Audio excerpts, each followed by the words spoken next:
and practical fundamentals and practical leadership for new and emerging leaders. Session 5, conflict resolution. We start with this great quote: in a spirit of mutuality and understanding of our relationships with one another, with the courage to be honest, use appropriate skills to engage in good conflict with gentleness.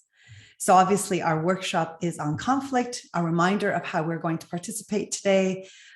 We will have the audio and video off because it is a webinar, but you can certainly use your chat to raise your hand or your Q&A. We will be using interactive polls as we have in the past. The session will be recorded, and as a reference, always come back to Zoom if you are lost in terms of where you're going. So the purpose: what happens when we don't all get along? How to navigate personalities that provide a challenge to you in your work. And I imagine all of us who are on probably have those moments or experiences in our work where it has been challenging and where people get under our skin, or we don't agree with an outcome, or where we're going as a team. And so we begin by thinking about differing perspectives in terms of our value, and how to nurture open discussion. What do we do in terms of conflict? And we just remember that as we get into this workshop, we've already done a few things that are really important. We go back to our why, we anchor on who we are. We remember what changes for us as leaders, and remind ourselves that sometimes when we move into a leadership role, our relationships change. And sometimes that can be a cause of friction or conflict. We remember all the good ways to influence situations and others. And so all of that is kind of like a preparation for when things don't go right. But all of that hopefully leads into minimizing the situations of conflict. And of course, we talked about communication basics the last time that we were together. So in terms of what we're going to be doing today, we want to talk a little bit about self-awareness, what happens to you during a moment of conflict. We want to talk about Tom Kilman's work on conflict styles. So that's, hi, Carrie, sorry. Hi. I'm not quite finished. Well, it's 12:03. I guess I'm a couple minutes late, but I kind of can't believe you started without me. But well, I mean, I was going to say, like, maybe I could do the intro this time, because you always do the intro. So can I maybe just take it from here? Okay. Sorry, Carrie, this is probably not a good time. We're already started. So I'll just finish this part and then we'll get started. I apologize, everyone. So going back. I've added something to the agenda. I was thinking about it this morning. And I came up with something Carrie, else. I'm sorry, Carrie, this is not the time. I'm sorry. We need to stop. So if you can just maybe mute and we'll continue. Okay, fine. Okay. I'm so sorry about that. All right, well, let's pause there. That was a little bit of a conflict between Carrie and I, and it's fake, so in case you're wondering. But what we want to do is just really get a sense of what it's like for you in terms of conflict. So sorry, let's go back. And all we want you to do is give us a sense of what that conflict was like for you. So I'm going to put the poll in there, so you can respond. There it is. Remember to put your names in. So we know, go to your chat. The poll is in the chat. And the question, let me go here, is what happened to you as you heard Carrie and my interaction? What we want you to do is be honest with what happened inside of you. So I'll activate the poll and we'll present. So again, thank you for putting your name in the chat. Here is the poll. Felt familiar. Good. My heart was racing. So was mine. And I knew it was coming. Anxious. Mine too. Yeah. Anxiousness. Yeah. Awkward. Yeah. And, you know, when Carrie and I were thinking about this workshop, we decided that we were going to do a little bit of a role play as we start, because it's really important as we think about conflict for us to be really attuned to what happens to us in a moment of conflict. So confused, awkward, anxious, all of these things that happen to us. I mean, my palms were sweating and I knew it was coming. So for us to be aware of what happens is important, just so that we can become more aware of it and understand the challenges that happen inside of us. Felt uncomfortable as an observer. I kind of cringed. Yeah. And the pulled away, I think pulled away is something, yeah, people sort of, I think when a conflict happens in front of them, it sort of causes you to take a half a step back and, what's going on here? Do I even want to be part of this? Yeah, absolutely.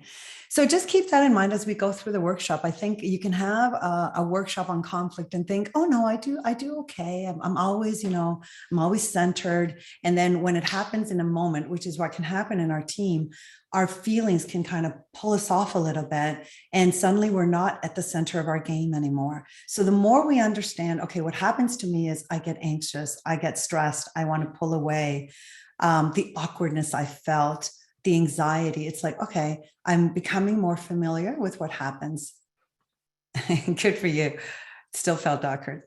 Became more, I love that. I became more alert. Ooh, juicy confrontation. And so, yeah, some of us, we lean into it and we're like, yeah, bring it on.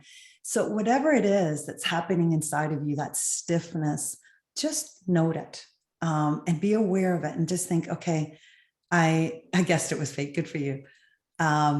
Just note it and be aware so that as we go through the workshop, but as you go through conflict, you know what might be coming for you as we go forward.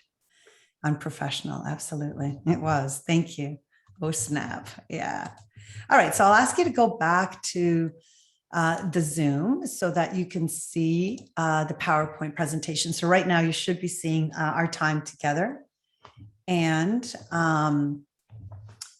you have an opportunity there. We are going to be talking about self-awareness, which we've started already. Carrie's going to talk about conflict styles and Thomas Kilman's work, which you might be familiar with, but now as a leader, you might be thinking of it differently. We want to provide some practical examples of different types of challenging behaviors and then how to manage them. Because sometimes it isn't necessarily just a conflict, but it's a conflicting personality or a behavior that someone is presenting to your team or to you that you might want to think about. And then some tools and steps to navigate conflict on your teams, in your teams. So experiences with conflict. And again, I find with conflict, self-awareness and understanding what happens to me as I enter conflict is helpful. For some of us, it's like, I know it takes me a lot of energy. For others, it's like, yeah, I love being in that arena. Whatever it might be, become aware of it so that you can know what happens inside of you and you can try to center from there. So I'm going to go back to the polls. So I'll put the polls back on if I can find them. Here we go. Going back into the polls again, just to gather further information. So the next question is, as I was growing up, my impression of conflict was. And in fact, how we grew up with conflict has an impact for us as we move forward. So this is one of those polls that you can write. And then if you agree with what someone else is saying, you can actually vote on it. So yeah, something to avoid at all costs. So you can imagine how for some of us, what we would do is like, I want to look away. I want to go under the table. I'm not dealing with it. But as a leader, sometimes that's just not an option for us. It's stressful, a negative type thing as I was growing up. So as much as, we think we've arrived as leaders or I've done my work, amazingly, our first experiences of conflict really have something, not have a hold on us, but do influence how we address conflict. So intimidated, upsetting, it's something to avoid at all costs, withdrawal, stressful, intimidated. So all of these are it was about being right. Yeah. It's like it was the end of the world. You got the silent treatment. And so think of it, what was it like and how in my professional world does that influence how I work through conflict? Do I move to the same place that I did when I was a child? Do I move to the absolute opposite place to where I was as a child? Do I have an awareness even of what happens? Do I avoid it and pretend that it's not even happening in my team? And again, that was okay as a team member, as you're emerging as a leader or you are a leader, that sometimes is not an option for you. So think of it again, an awareness sometimes as I was growing up. The next question for us is this one. With clients or patients, I have been able to address conflict by. So now think of, okay, in my interactions with clients, what have I been able to do to address conflict? Because that, of course, also, so listening good, staying calm. Look at the difference between what we just saw in terms of our family experience and then what we may be able to do, which is amazing, right? With clients and patients, we're able to kind of put ourselves as third party. So yeah, proposing a compromise, staying calm, addressing it, listening, validating, all really important things. So what this tells me is, okay, as a professional, I have experience with conflict and I've been able to work through it, no matter what's happening inside of me, no matter how I have dealt with conflict in my past, I've been able to work through this. So lots of really good responses, which is really common. In my professional life, I'm really good at, I think, addressing conflict.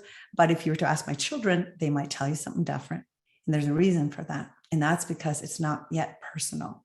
So when it's something that you are managing or working through with another person professionally, it's a different level of investment than when it becomes a personal piece.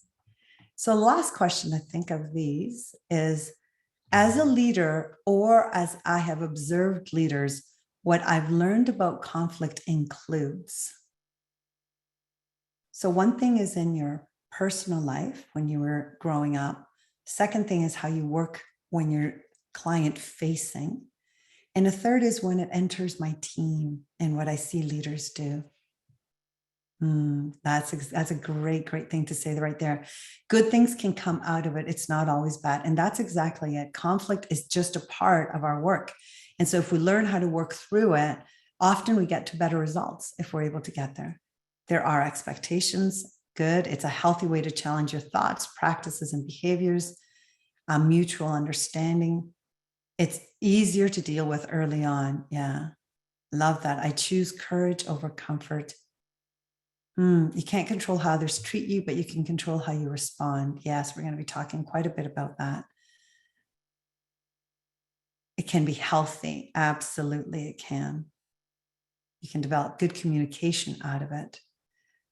Yeah, not everyone wants resolution. You're right. There's sometimes ongoing or pending conflict or situation that you're trying to resolve, but people are stuck maybe sometimes or see it their own way. And sometimes it's about agreeing to disagree if you're able to continue to move your work forward. It's a growth opportunity. Yeah, it's harder to confront when all eyes are on you. That is so wise and true.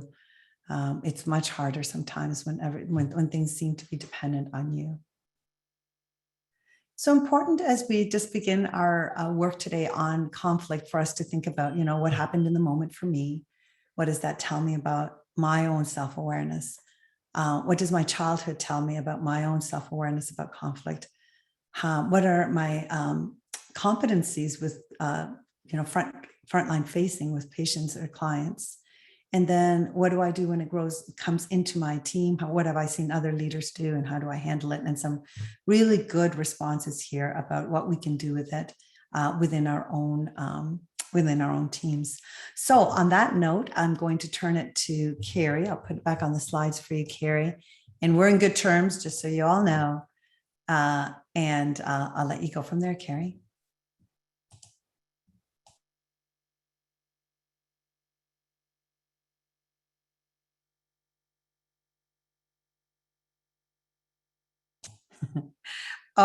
She maybe really was upset. Kathleen, do you see Carrie? Oh, she's off. Yeah, Maria, I'm not able to find Carrie right now. She said she's on the phone. Okay, I wonder what happened. I'm just going to find her and let her speak here. She seems to be having some. This isn't part of it, but that's fine. No. All right, I'll get off camera and let Carrie speak.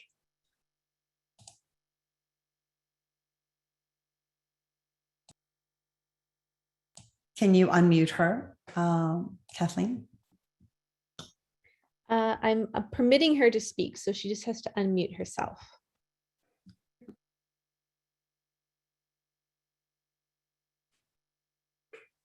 That's so strange. Sorry about that, everybody.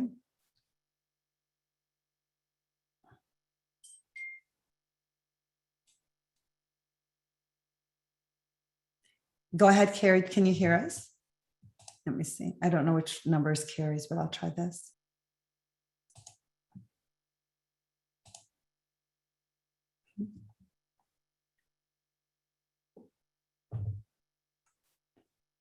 All right, Carrie, I think I want to start, and I hope that you're able to get on because you do a much better job of this than I do. Don't know if you can still see us or hear us, so we shall continue on. Oh, and this is hard. Yeah, just checking in. Are you still there, Carrie? Oh, I think she's coming on. There's two phones there, Kathleen. You want to try? I am asking them both to unmute, but she has to actually unmute herself. All right. Sorry, everybody. It's not working, so you should probably just go ahead. Yeah. Oh, one second. Hi, it's Melissa, not Carrie. Do you want to do it, Melissa? There she is. That's okay. Carrie, is that you? It is. I'm finally unmuted. Okay, perfect. Go. Sorry about that, everyone. Perfect. Yeah, my apologies. I'm not sure what's happening with my internet. So thanks for the introduction and get us started really digging in and thinking about conflict. And the slide that I'm hoping you're seeing now is actually a picture I took in Thailand of a Buddha statue. It's a temple that has sort of crumbled, and there's not much left of the temple, but this particular statue crumbled in such a way that the tree that grew up underneath it is actually bringing the head of the Buddha up with it as it grows, and that's such a great visual image to me about to go along with the quote we have here, that conflict is inevitable, but combat is optional. And wanted to then dive into talking a little bit about Thomas Kilman's 5 conflict styles. So we have a model here that gives us a sense of the 5 different ways that other people approach conflict and the 5 different ways that we can approach conflict. You may have seen this before, but it is a great model and used quite a bit in conflict resolution training. So you can see the purple arrow on the left talks about how assertive you're going to be. So at the bottom of the grid, you're going to be less assertive. At the top of the grid, you're going to be more assertive. And quite often that decision balances on how important is the issue to me that I'm dealing with. The purple or fuchsia arrow across the bottom is you're deciding on how cooperative you're going to be. On the left, you're going to be less cooperative. As you move toward the right, you're going to be more cooperative. And quite often that decision is based on how important the relationship is to you. So again, the more important the relationship is, the more you want to be cooperative. And the more important the issue is, the more you want to be assertive. So I'll start in the top right. The top right is an area we find, particularly in the industries that we work in, is a really valuable place to be. It's I win, they win scenario as collaboration. Now, each of these conflict styles have their place. As you see, no style is bad. It depends on the situation. So collaboration can be poorly used.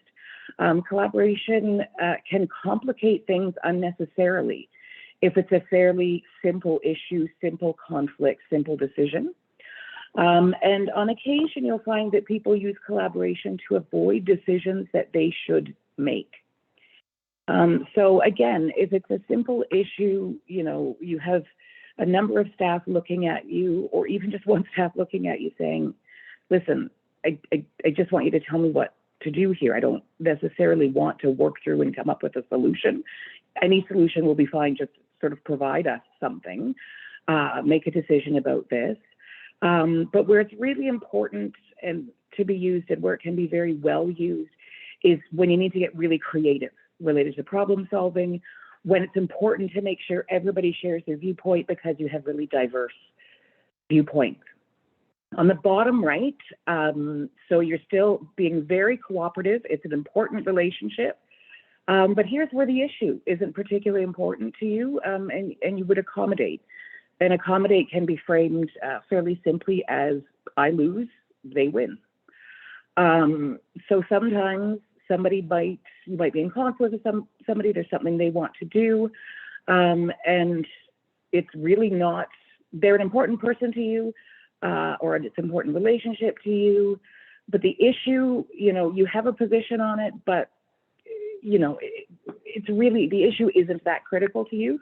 Then you say, okay, I will accommodate you in this situation, and we will move forward with your solution. So it can be poorly used, particularly if you use it too much. If it's on an issue that really is principle based, you don't necessarily want to, just accommodate away your principles. And if you use it too much, people can see you as not being firm and not being direct. But used well, it's seen as being very thoughtful of others. It can be seen as following the rules if what you're accommodating is a rule that's in place. And done well, you can sort of be shown as being very graceful in defeat. On the top left side, we have compete, and this can be very difficult. It's actually my hardest one. When I did an assessment for this, I was very, very low on compete. And I think, again, in the industries that many of us work in, it can be very, very challenging to use. So you're actually sort of going head to head, for lack of a better term. The issue is important. The relationship may be less important. And, it's actually going to be somebody wins, somebody loses, most likely. So using it poorly, you can be seen as being very stubborn. You can be seen as being very aggressive. Using it well, you can be seen to be somebody who stands up for what's important. Marie and I when we were sort of prepping for this, we were talking about, advocacy. Doing advocacy is a place where you can sort of see that you have to sort of really take that stand and move forward. We talked as well about, some of the things that are happening in many organizations around vaccination mandates. So, somebody wins, somebody loses. Vaccination mandates. There are people who believe that they should not be getting vaccinated, and organizations that say, no, common good, the values of our organization are this, we are going to require it. And compete is also sometimes you go to as a second or third option. I have experience with a group that I worked with who, I tried collaboration. They weren't interested in collaborating. I sort of tried moving around the grid a little bit to see what worked for them. And their position was they wanted to compete. And in fact, I sort of got the sense that if you didn't compete, you were seen as sort of down in that bottom right, that you're not firm, that you're not direct, that you don't have, courage of your conviction. So I had to go to compete with them and then try, as a relationship developed, to move them into a different place because it was early on in the relationship. Bottom left, you just avoid the situation. Obviously, there's many situations you don't want to avoid. You don't want to be seen as not caring about things, or mistrustful, or foster mistrust from other people. But again, you can use it in a very tactful way. If the issue isn't important, if the relationship isn't important, you may choose just not to engage in the conflict. And again, an example is somebody in a meeting who's being, sort of has a really different opinion from you on things, is sort of being very using very conflictual behaviors. And it's somebody you're never going to see again. It's not decisions that are critical to you. you may choose to just let it go and not address that person. And of course, the middle is a little bit of everything, compromise. Everyone wins a bit and loses a bit.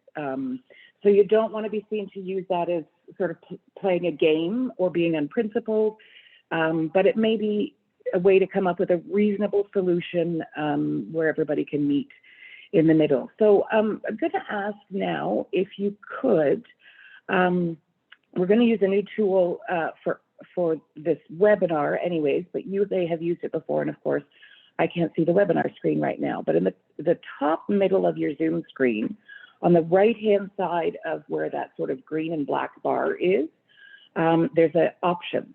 And if you click on the arrow beside options, you come up with, you can look down the list and the term annotate is there. If you can then click on annotate, that will allow you, ideally if you pick the check mark, you can actually just click right on the screen in Zoom. And what I'd like to ask is, what is the style of conflict that you think you need most to develop and work on? So if you're able to find that annotate function, get the check mark. If you can't find the check mark, use anything you'd like. Draw a check mark yourself. Use a little dot or a circle in the spot. And Maria, I wonder if you can share, as people are doing that, what are slides starting to look like? Yes, I'm just not seeing anything yet. So I'm wondering if people are able to, to find it, because if not, we can go back to the polls. Yeah, people can't find it, Carrie. That's okay. So what we're going to do, thanks for that feedback, everyone. I'm going to put the polls in. So if you go to the link again to the polls, what we'll do there is we will, of course, I've got my annotating on. Let me just go here. We'll go to the polls. And you can click on the poll there. Give me a moment. So again, just click on the chat box, and you can now click on what is the style of conflict that you most need to develop. There we go. We're seeing them now come up, Carrie. Great, thanks. So I'll just give people a moment. Yeah, that worked much better. So I don't know if the annotation is available at the webinar. So what's coming up is compete being one that a lot of people are saying they need to grow in, some for collaborate, few for accommodate, a few for compromise, but definitely compete is the one that, and this is so common in the not-for-profit world to see this. Avoid, some, but not many. So mostly on compete, Carrie, if that's helpful to you. Thank you. Some on compromise and collaborate. I'll turn it back to you. That's great. Thanks, very helpful. Yeah, it's not surprising for me that again, as Maria said, in the environments that we work in, that compete can be a challenge to engage in.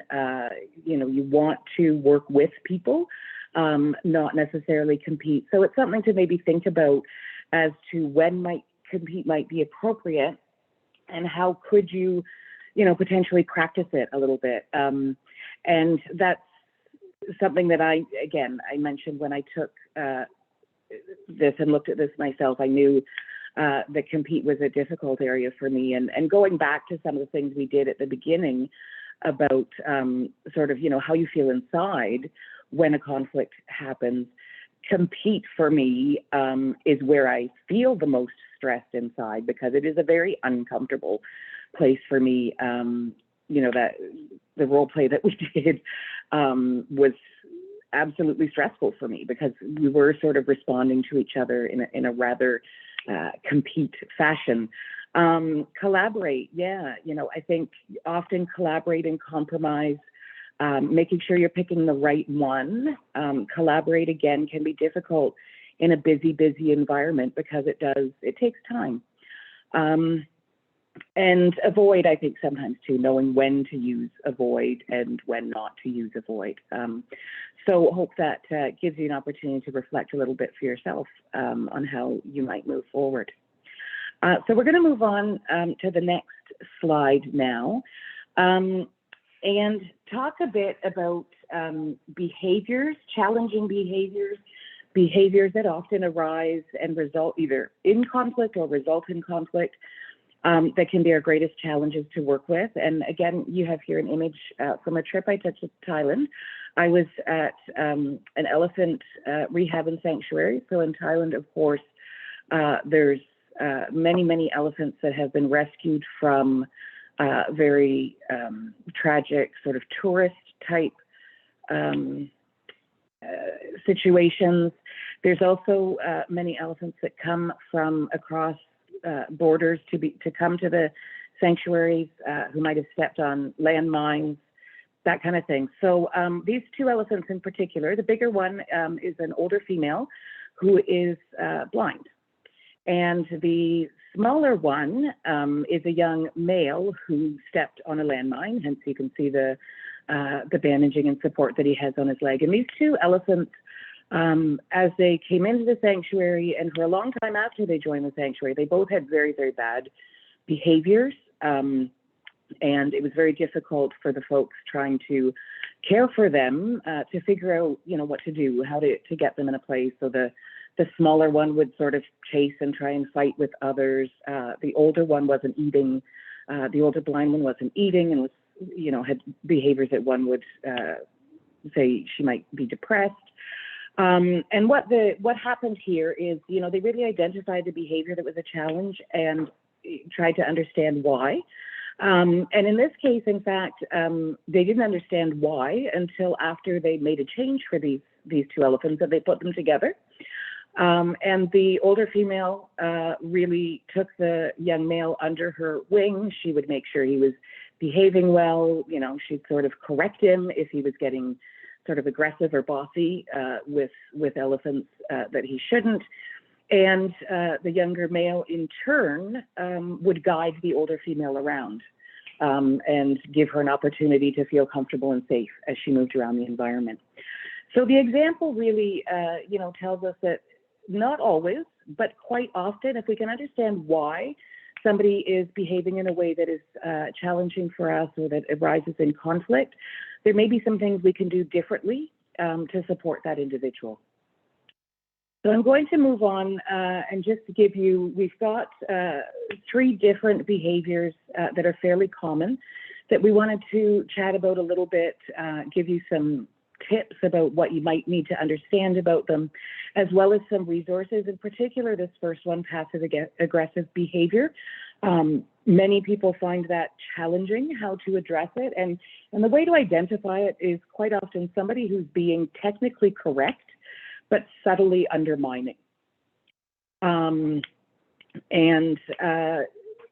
sure everybody can come up with an example of somebody who's done that. So somebody who sent you an email, for example, that sort of quotes a rule or says something that goes very much along with a policy and then kind of follows it up with a dig of some kind, or saying that to your face, being very subtle in how they undermine what's happening and start that conflict. So you can see there's a couple of links there that would be really helpful if this is something you're challenged by. But really to understand it, quite often the aggressiveness is because people feel somehow they've been wronged. Something has happened that they believe wasn't fair. And they use the passive part, sort of that subtle undermining, instead of just coming forward assertively and talking about it, because they don't know how to be assertive. And most likely because being passive aggressive has worked for them in the past. It has resulted in them getting what they want or more of what they want. So some tips for this is to be very direct about addressing the behavior. Again, if you ignore the behavior, it sort of gives a signal that, okay, undermining is okay.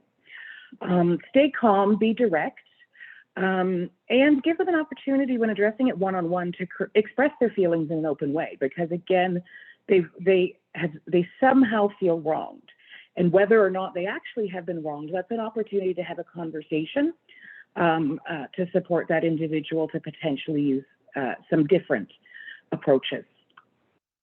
On the next slide, something else we have sometimes experienced is people acting like a victim in a conflict or in a situation, sort of constantly complaining about problems or perceived problems. Something's never their fault.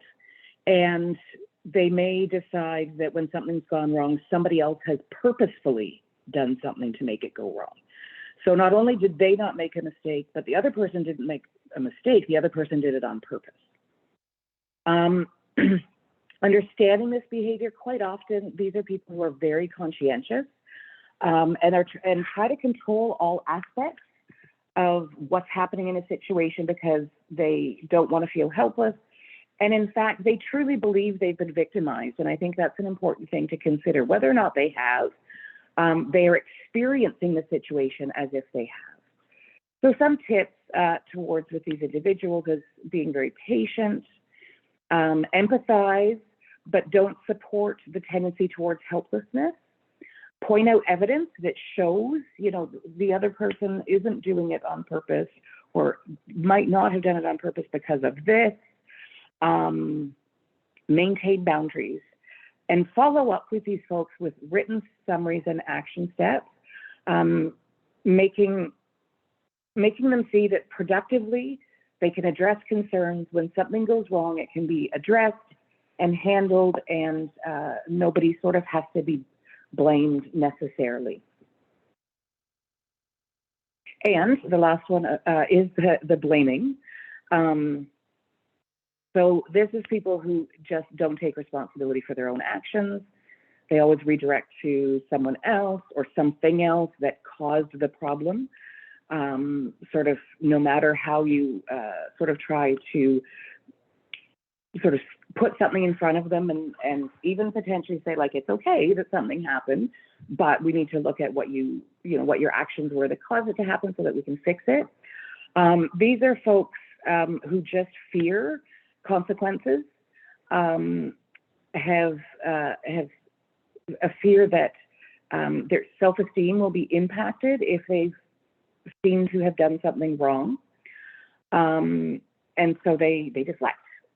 And the tips that we have for that is doing what you can to redirect them from their version of the event. So again, going to the verifiable facts of the situation. Having that culture in your organization of learning from mistakes.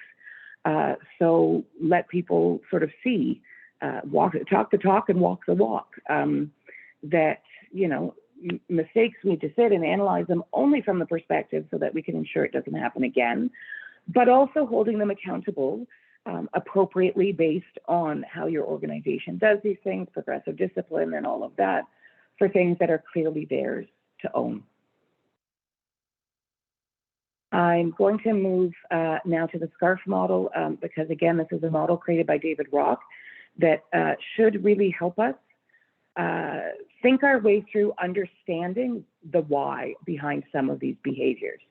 And there's 5 different elements that you can see there that are used, and it spells out SCARF for the SCARF model. So I'm going to walk through it in a little bit of detail, but certainly you have the slides with this information for you, as well as there's another link here that you can look at, an article to support it. So addressing SCARF, or addressing the reason behind behaviors, your goal is to minimize threats and maximize reward. So the 5 different elements, the first one, status. What may be happening is that they feel that their status is being threatened. So for example, somebody new joins the team and they're getting praised for something, and the person who's been in the team for a while, where's my position in this team now with this new person? So somehow their status is being threatened, and there's some steps you can take there. Providing praise to everybody when praise is due, making sure everybody gets opportunities to develop skills, And when you're practicing giving feedback, check in and, is this feedback working for you? Are you getting the intention? What did you hear when I said that? For somebody who may be feeling a bit threatened by status. Certainty is something that causes stress and threats, and I'm sure, again, we've had lots of uncertainty in our environment over the past couple of years, and that can cause people to feel really off kilter, maybe behave in ways that they might not normally. So this is about the unknown, either one big issue that's unknown or a whole bunch of things that are unknown. So do your best to be as clear in the things that you can be. Don't ever pretend to be clear on things that are uncertain, because you would erode trust. But just say, okay, let's chunk this out. Here's what I can tell you for sure. Here's what's still uncertain. Maybe here's when we might know by. Give people as much certainty as you can, but be very honest with them. And when people's autonomy is threatened, so people have always sort of had some autonomy to do things a certain way, and now best practice is being brought in that's going to support people to all use a particular process, their autonomy feels threatened. They feel like they're, sort of not allowed to be as flexible as they used to do. So again, there's some approaches to this. One of them certainly is explaining things very thoroughly, why we're doing things. Allow people to use their own initiative and try out new ideas, as long as it fits, within what you're trying to implement. And sometimes people who sort of feel their autonomy is threatened, if they're really sort of skilled people, start delegating some things to them that give them a sense of, okay, I can pick up something new and work on it. Relating this, again, something that's been sort of challenges for many over these past couple of years, sort of losing that opportunity or losing the time to connect with each other. Maybe a team has been sort of disbanded and moved into different teams. So the people that they had strong relationships with have gone away to some degree. And we've talked also about, when leadership changes, how this happens. So there's things that you could do, and I know there's so many things that a lot of you have been doing, particularly as we adapted to a more virtual world, to support people to continue to feel related with. And finally, fairness. So there are times where people feel they're not being treated fairly. And again, that's sometimes when you see passive aggressive come out. And there are times when you can't sort of give them an answer to that. So again, if a coworker has accommodations and the person's looking at them and saying, why did they get to X, Y, or Z? You can't fully explain that necessarily to them. Or somebody else has been promoted and they think it should have been there. So again, some tips here: be as honest as you can, encourage accepting differences, and consider making sure you have a team charter where everybody's really clear about roles and expectations. And for somebody who, didn't get a promotion they were looking for, take that opportunity to share with them how they can grow and develop, and what their strengths are, and what you really appreciate about them. So I am going to hand things back to Maria now for the rest of the webinar. Thank you so much.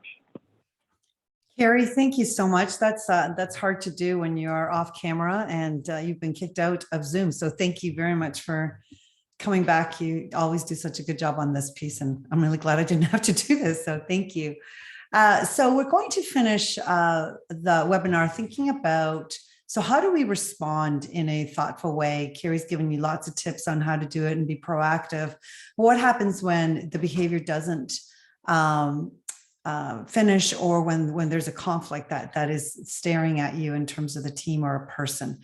So I love this quote from Viktor Frankl, which I know many of you know. So between stimulus and response, there's a space. In that space is our power to choose our response. In our response lies our growth and our freedom. And so the next little bit really is about creating that space of not reacting, but thinking about how you're going to respond thoughtfully. Think about all the skills that we've been talking about throughout the webinars, but also that you bring to the table. And also thinking about, what team do I want to create? How do I model how we work through conflict? How do I continue to work with this person past this moment? And as many of you said in the and the polls there. How do we rise stronger from this time that we've had that's been filled with conflict, and see it as growth and as a part of the work? And so a part of this is thinking about how we de-escalate conflict. And we know that we can think about it all in our head and it can be clear, but when our emotions get intersected and involved, it can lead to really fraying psychological safety that we want to create in our teams. And that psychological safety is about creating places where people can be authentic and honest and really share and know that they can do so. So what we want to do is create a place where that doesn't get frayed, and where we continue to build strength in that, so people can really share. Even when it's hard, people know that they can come to the team and address the conflict, or even when you have to address behaviors that aren't necessarily productive. So things that aren't helpful, why didn't you listen? So these are the things that it sounds like I'm like when I mother sometimes. If you really felt that you would have, you're always disrupting meetings. So that blame that we sometimes place on people. So we begin to be some of the behaviors that Carrie talked about, and we have to step back and ask ourselves, am I being passive aggressive? Am I blaming? Am I coming at it as somehow always, the victim? And not to say, of course, there are many situations in which people are victims, and it may be helping them move from that to a place of resilience and thriving. But how am I sometimes taking on those emotions that aren't necessarily helpful in how I respond? You really have to apologize to her for this. Not necessarily helpful language, or the famous royal we. Everyone thinks or says this, and the power that we have when we use that language to minimize someone's experience or make them feel more littler than they need to. Or if I were you, or giving advice in a moment that isn't necessarily the case. So really checking in on what is happening to me as I respond. How do I create space so that I'm more thoughtful and present, and more the leader that I want to be as I work through conflict? So more helpful. And I hear this all the time and I love it. So I'm curious. Just be open. I'm curious. I'm curious why you're having a hard time making a 9:00 meeting. Is there something that I need to know?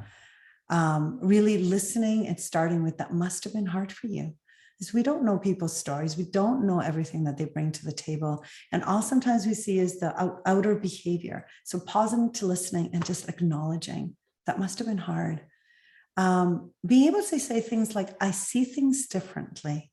Let's consider. So you're saying the same kind of thing as, I don't agree with you. You should do this, but it sounds a whole lot different. Let's consider, I see things differently. Rephrasing, paraphrasing. So you think that, or trying to get to the heart of it. So your main concern is, help me to understand. I use that one all the time. Help me to understand, why you're behaving this way, why you see the situation in a certain way, why you think that's unfair. Why you think you should be the one to move that forward. And one that I remember, I had a team that had very passionate people on it. We're all very, very passionate individuals. And sometimes we saw things really, really different. And we got into that competing more, which I sometimes, as Carrie referred to, as advocacy, where we think I have to advocate for my position. And we just instituted a rule that when we were that hot-headed and we could see by our posture that we were not getting anywhere, we just paused and we all agreed we need to stand up for 3 minutes, leave the space and come back. And so if you have one of those really passionate teams that, are really, really in love with their work and want to do certain things, but it leads to conflict in your team, instituting something like that, like just to say anyone could call a pause, because we all feel it differently, as we saw this morning when we started. So feel free to just say, I want to pause so that we can kind of recenter and remember our priorities and what we're working through before we move forward.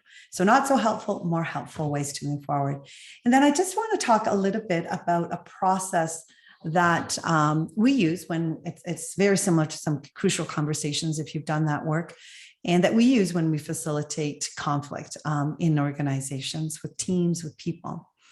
And so it's the process. First of all, number one, cool off. So just as we came from the other screen, and that rule of saying, okay, I need to give myself 24 hours before I move forward because I am so upset or hurt or frustrated, or I just know I'm not going to say the right thing unless I take time to cool off. I'm going to wait until the next day to talk about this. So set that as a piece within yourself if you're able to. I know sometimes we can't because we're in crisis, different story.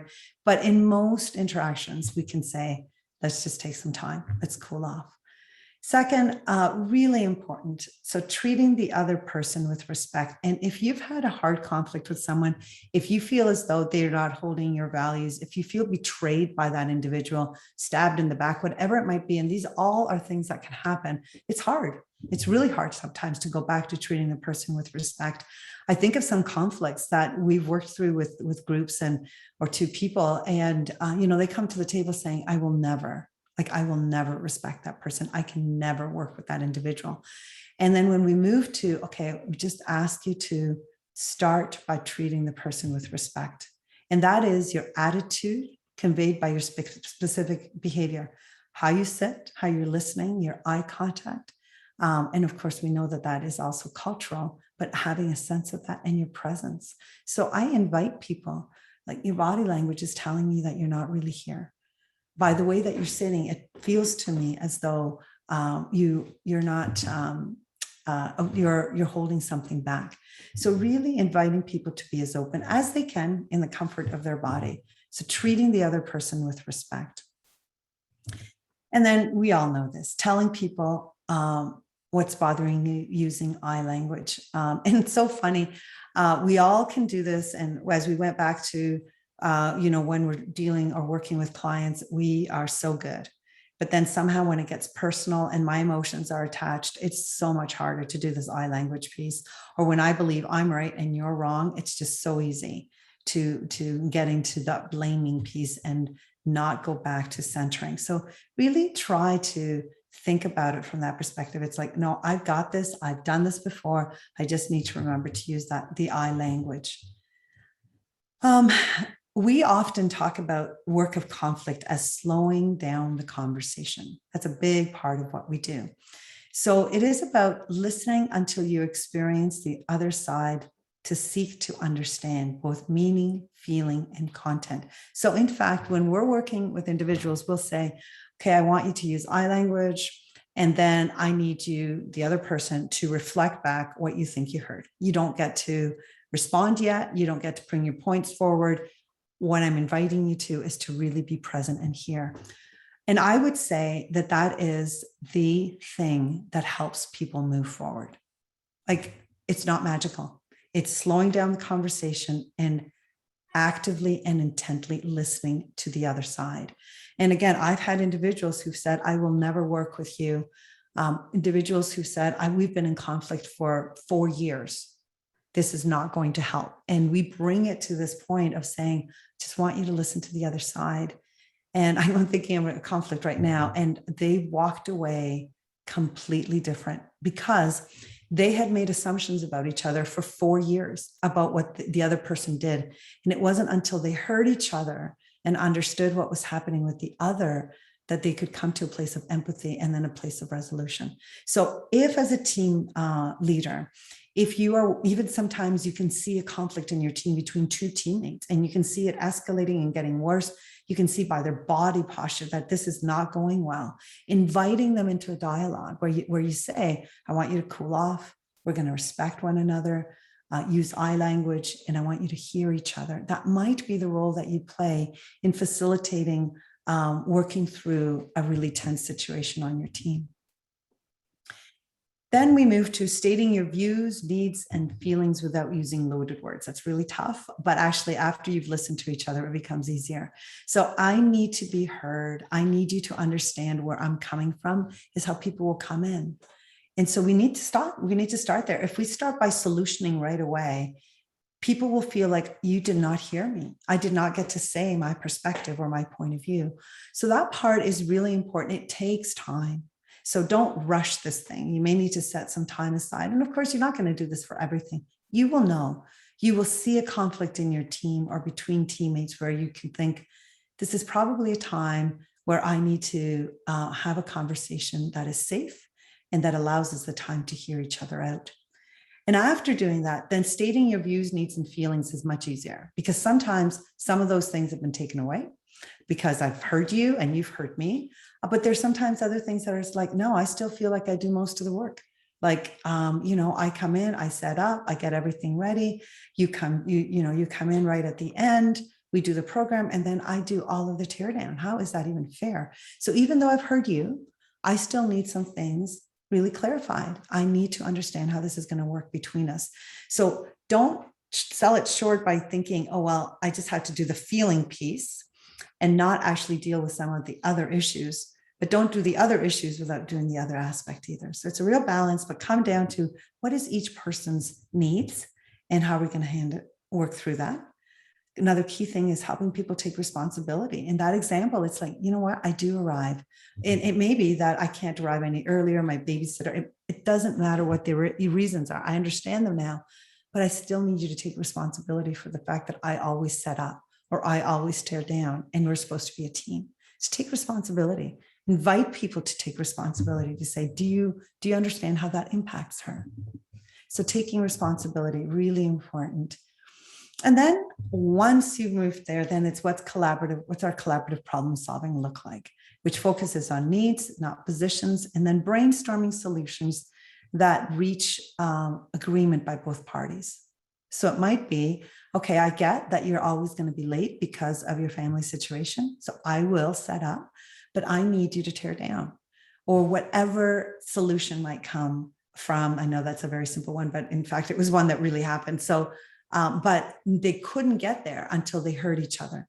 And so coming to collaborative problem solving is where we get to third ways, my way, your way. There's a third way we can work through and find a solution that's better even than the ones that we were thinking of. So these steps are really helpful. The last one is at the end, affirm, forgive, or thank. So at the end, I'll invite people. It's like, is there something that you want to say to the other that affirms them, provides some sense of acknowledgement of forgiveness, or thanks them? And it's really quite powerful. So you're not going to use these all the time, but certainly have them, have the process in your back pocket for when you need to deal with conflict that's pretty deep. Mindful of our time, we have about 2 minutes left. Yes, get on that, Holly. I see that. It's very, very powerful, crucial conversations. So for those of you who are taking the reflection, the certificate program, so I just want to say thank you for the incredible reflections that we've had so far. They've been really good to read. The next one is due October 25th. And the 3 questions are, how has your experience in the past with conflict impacted how you react when conflict appears? Similar to what we did today. Which of the Kilman's conflict styles is your most challenging, and what can you do to enhance or practice your skill in comfort with this style? And then imagine an interaction with someone that is displaying a behavior you find especially challenging. How will you navigate it using the tools and the years that have been discussed? Certainly think about one that might be happening for you now. So thank you for being with us. I know that was another whirlwind and a little bit of a technical glitch, but I think we got through it. As we do often, I'll invite you to check out. I've put the poll there. If you can give one word to describe what this was like for you. And I will, once you've put your word in, you're welcome to come back to Zoom so that you can see what your colleagues are saying as well. One word to describe how you're leaving. Thank you. Informative. Curious, nice, helpful, enlightened, needed, good, thoughtful, timely, good, relevant, glad. It's a hard one, conflict, but if you do it well, lots of good can come from it. Crucial Conversations, certainly one of the key books. There's a few out there, but that one for sure. Some references in the material as well that will be posted for you. So thank you again for being with us for yet another webinar, and we will see you in late October for the next one. Thanks, everyone.